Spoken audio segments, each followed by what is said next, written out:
राग हो राग या उम्र बतेरी जाली। तो अब हम दास उस प्रसंग पर आता है कि जिन धर्म गुरुओं को हम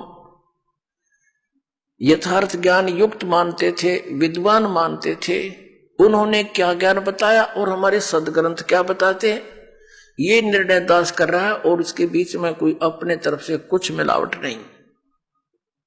जो सत साधना वो सदग्रंथों में लिखी है, और जिससे मोक्ष होता है वो सदग्रंथों में लिखा है।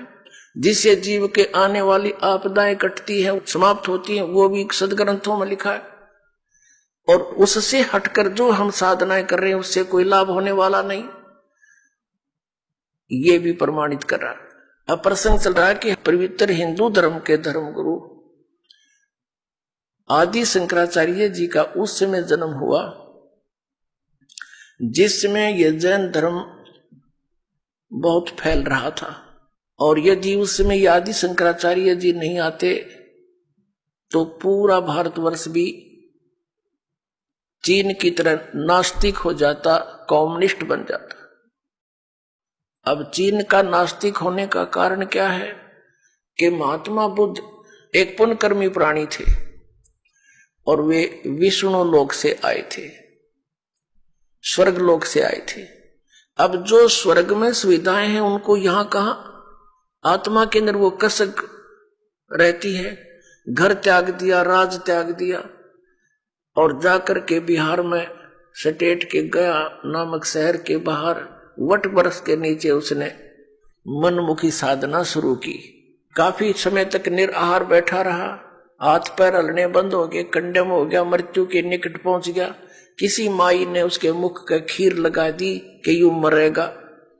कई दिन हो गए कुछ खाया ना पिया, तो उसने धीरे धीरे वह चाटनी शुरू कर दी। पहले दिन 10-20 ग्राम, अगले दिन 50-60 ग्राम, तीसरे दिन आंख खुल गई और उठ कर चल पड़ा। और फिर उसने विधान बना दिया कि starvation could not lead to salvation, भूखा मरने से कल्याण नहीं होता। ये उसका अनुभव था। और पहले किसने कहा था तू हठ योग कर ले, वो भी तो तेरी अपनी ही सोच थी।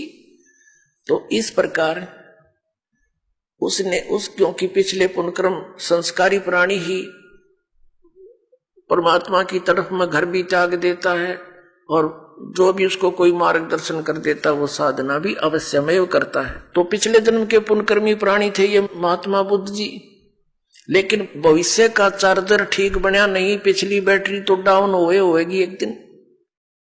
पिछले पुण्य थे उसके, उस कारण से वो खूब वक्ता भी अच्छा था, उसके वचन में भी शक्ति थी, बहुत से लोगों को प्रभावित भी कर दिया। एक विशेष शरीर पर यदि कोई विशेष बाणा वेशभूषा बना लेता है समाज से हटकर, तो आम आदमी प्रभावित हो जाता है, बड़ा महात्मा होगा। और जब ये आए थे 3000 वर्ष पहले लगभग, उस समय तो और ब्लाइंड फेथ करने वाले प्रजाजन थे, तो उस पर बहुत विश्वास किया। उसकी बातों को सुन सुनकर सब बौद्धिष्ट होने लगे। और फिर क्या हुआ कि उनके द्वारा, महात्मा बुद्ध के द्वारा बताएगी वे ऑफ वर्शिप, पूजा का मार्ग, पूजा की विधि, वो शास्त्र अनुकूल ना होने से किसी को आध्यात्मिक लाभ होया नहीं। आकर चलकर 100-200-400 वर्ष के बाद सब ने ये मान लिया कि भगवान है ही नहीं, अपना करो और खाओ बस।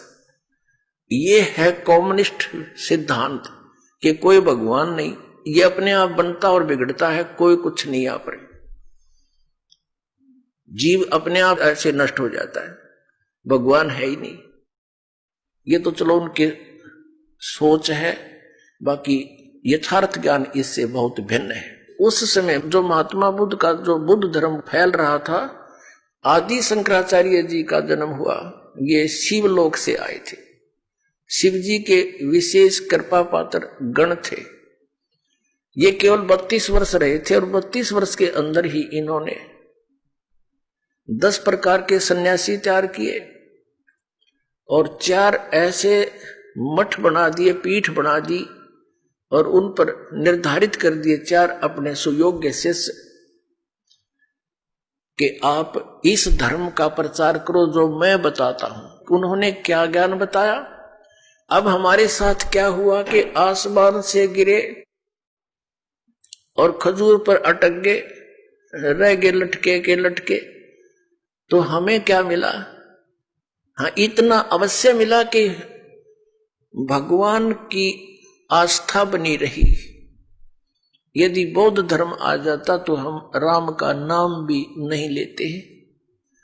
इतना तो उपकार दास आदि शंकराचार्य और वर्तमान में जितने भी उनके पीठाधीश्वर हैं मानते हैं कि उन्होंने कम से कम भक्ति को जीवित रखा।